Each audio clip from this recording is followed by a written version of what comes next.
This 2014 MacBook Air is officially 10 years old. So how good is it? How does it hold up in 2024? I found this boy on eBay for about $70 with shipping and handling.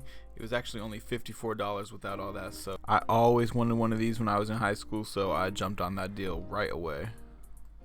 I really wanted a device that I didn't have to baby, that I could just kind of throw in a bag, do whatever I need to, don't really worry about messing it up or scratching it because it's already 10 years old. I really like the keyboard on this thing. I'm used to my 2017 MacBook Pro that has the butterfly style keys, which I really don't like that much compared to this. This is much nicer to type on. This 2014 MacBook Air does have an Intel i5 4260U running at about 1.4 gigahertz. And we are running macOS Big Sur, which did actually have its end of life at the end of 2023. So you're not going to be getting any more updates on this MacBook Air. There is a way that you can make it have the current Ventura or whichever you want to have, but it requires a flash drive, and I just don't have that right now, so I have not tested that. This MacBook only does have 4 gigabytes of RAM, which is not upgradable, unfortunately. And then the version I have is 128 gigabytes SSD, which I believe is upgradable, but you do have to have a special Apple SSD, so you're really not going to be able to throw anything in there without a adapter. The Apple handoff features still work really flawlessly. You can see I opened some text on my MacBook Air and my MacBook Pro knows right away, even though this MacBook Air is running Big Sur and my Pro is running Ventura. It even talks to my AirPod Pro 2s very nicely without having to manually connect them. I don't have to press that button on the back or anything. It just knows right away. It's got the iconic Apple Glass trackpad that, laptops nowadays still are not doing better than Apple did this. Left hand side, we got MagSafe, which recently made a comeback to modern MacBooks. USB-A headphone jack. Over on the right side, we got an SD card, another USB-A, and a Thunderbolt port. Like I previously mentioned, this thing only has 4 gigabytes of RAM, and it's only got a 1.4 gigahertz processor, so this thing is not going to be blazing fast. You're not going to be able to open 500 programs at once, keep them all running together. But, this is, to me, like a step up from a Chromebook. Like it can do a lot of things, and it still holds up very well in 2024. Especially compared to Windows laptops that came out around the same time. That would have been the Windows 7, Windows 8 era. If you look up a list of the best 2014 laptops, articles from this time, you're going to see a lot of pieces of shit on there that do not hold up today. A lot of Windows laptops don't hold up as good as MacBooks. Of course, the MacBook is on the list, of course, since it is a staple. But I guarantee a lot of them are not going to hold up as well as this did.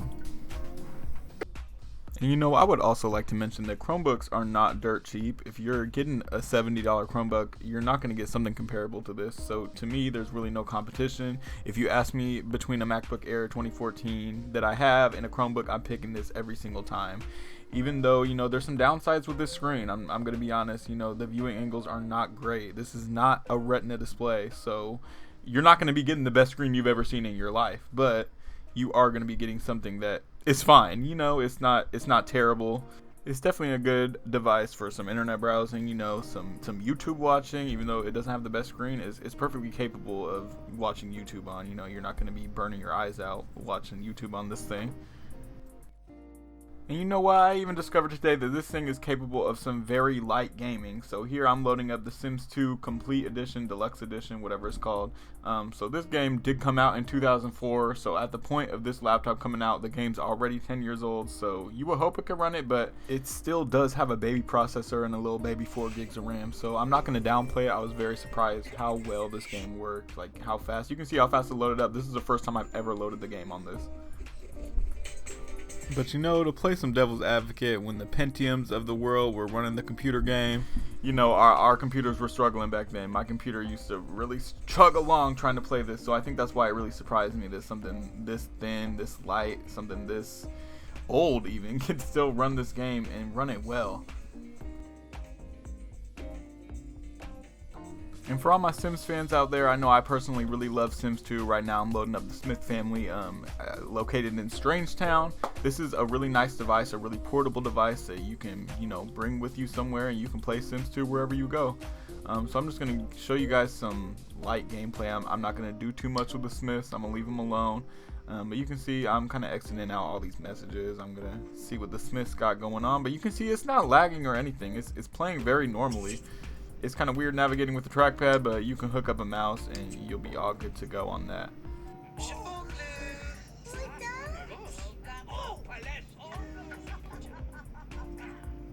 So yeah, that Sims 2 performance really did surprise me. Even though the game is 100 years old, I didn't expect it to run as good as it did.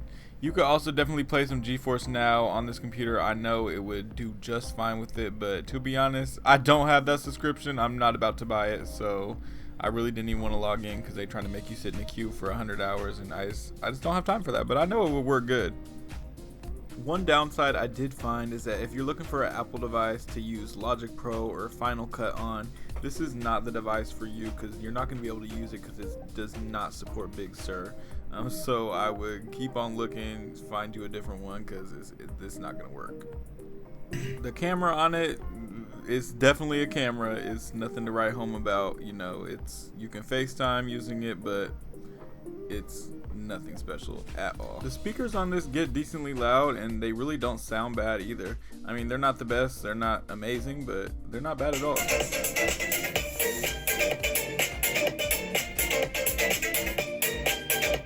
One of my favorite features of this MacBook Air is the light up Apple on the back and the light up keyboard too. I just love them both so much. I think they're just iconic for the MacBook Air. Which I know every laptop and its mama got a light up keyboard, but I just really always liked the MacBook Air's light up keyboard. I always thought it looked really nice. So to wrap up my final thoughts, I'm very pleased with my purchase. You know, for my use case, I just want something that I can throw in a bag and not have to baby, not worry about scratching it up or, you know, digging it around. It works perfectly for that. I can take it to work and I can watch some YouTube on my breaks, and it's nice. It does what I want it to do. And it definitely makes me appreciate my 2017 MacBook Pro whenever I go back to it, because I'm like, damn, that is a beautiful screen. That's one downside about this thing, is it is not the best screen. But if you can look past that, it's a nice little thing to carry around, and it's just nice. It's nice to have this laptop and just carry around, have it wherever you go. It's not too heavy.